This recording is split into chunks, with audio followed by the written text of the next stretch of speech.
कि जवाई और भांजे और भांजियों से पाँव नहीं छुड़ाना चाहिए। मेरी जिज्ञासा इसी विषय में है कि उसका अपना आध्यात्मिक आधार है या क्या अपना व्यक्तिगत आधार है या क्या वैज्ञानिक आधार है? बिल्कुल, कोई उसी से रिलेटेड? नहीं, बहुत अच्छा प्रश्न है।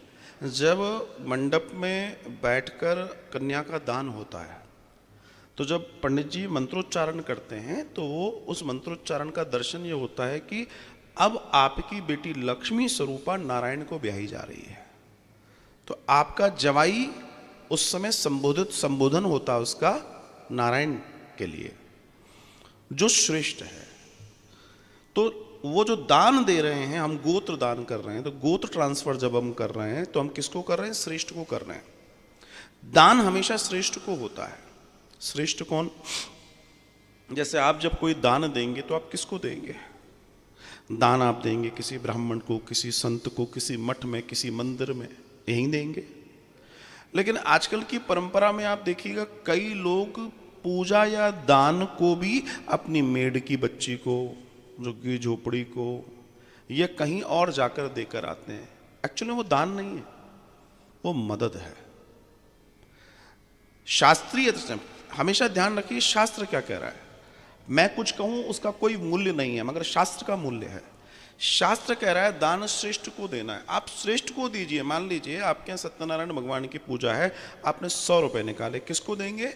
श्रेष्ठ को देंगे, ब्राह्मण को देंगे। फिर भले ही आपकी इच्छा, आप 1000 रुपए ले जाकर किसी गरीब में बांट आइए, वो एक अलग पहलू है। तो वहां दर्शन ये है कि जब आपकी बेटी जो लक्ष्मी स्वरूपा है, जिसे नारायण के साथ ब्याहा गया है, तो नारायण श्रेष्ठ हो गए। अब क्या आप नारायण से पैर छुलवाएंगे? ये चीज समझनी है। भारत में कई जगह ऐसी हैं जहां बेटी या जवाई से पैर छिलवाते हैं।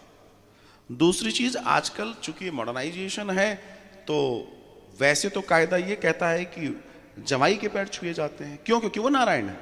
पदवी की बात है, यहाँ व्यक्ति की बात नहीं है, यहाँ पदवी की बात है। तो हमारे यहाँ जब जवाई के पैर छुए जाते हैं तो उसका रीजन यही है। अब अगर वो उल्टा छुएगा, क्योंकि मैं जो आपसे कह रहा हूं वो शास्त्र पुराण में लिखित वर्णन है, तो जब वो उल्टा छुएगा तो क्या होगा?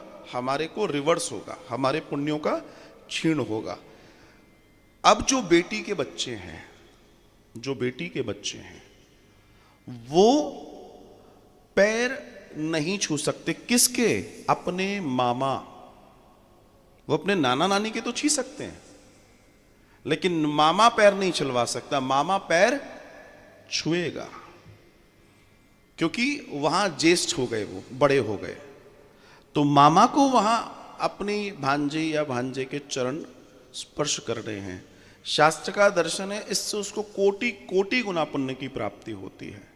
लेकिन अगर वो भांजा या भांजी मामा के पैर छूते हैं तो उससे कोटि कोटि गुना हानि होती है उसको।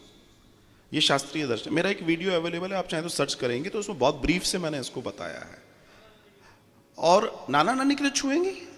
नाना नानी तो उनके लिए माता पिता दादा दादी जैसे ही है, उनके तो वो छुएंगे, लेकिन मामा के नहीं छुएंगे।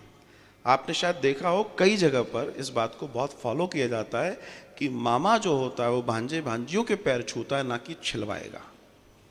वो कभी नहीं छिलवाएगा, भूल के भी नहीं छिलवाएगा। और छिलवा लिया तो उसके लिए बड़ा दिक्कत हो जाएगी, अपने आप में फील करेगा वो।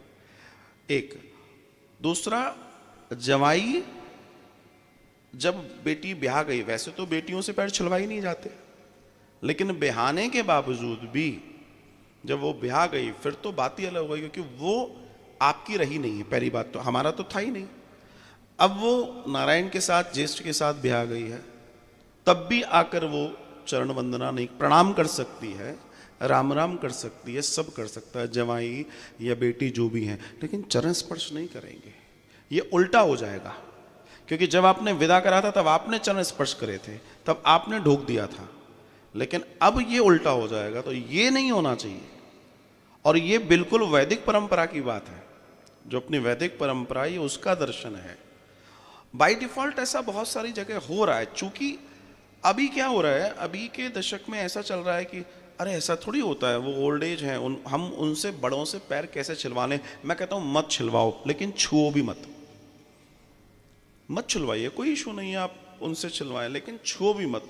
लेकिन अगर वो जमाई के पैर छूते हैं तो उनको करोड़ों अरबों गुना पुण्य की प्राप्ति का भी लिखा हुआ होता है एज ए नारायण और नारायणी। उस पुण्य की प्राप्ति की चर्चा बताई गई है। इसलिए इस चीज को समझना जरूरी है। कई जगह ऐसा होता है कि इस चीज को फॉलो कर पाते हैं, कई जगह मैंने जैसे इस तरफ देखा है, राजस्थान में देखा और हरियाणा के कुछ जगहों देखा जहाँ बेटियां छू रही हैं या प्रणाम कर रही हैं या पैर ढोक दे रही हैं, वो ठीक नहीं है। वो ठीक, क्योंकि हमारे यहाँ उसका दर्जा बहुत ऊपर है। हमारे यहाँ स्त्री का दर्जा बहुत ऊपर है साहब, उसकी गणना नहीं कर सकते।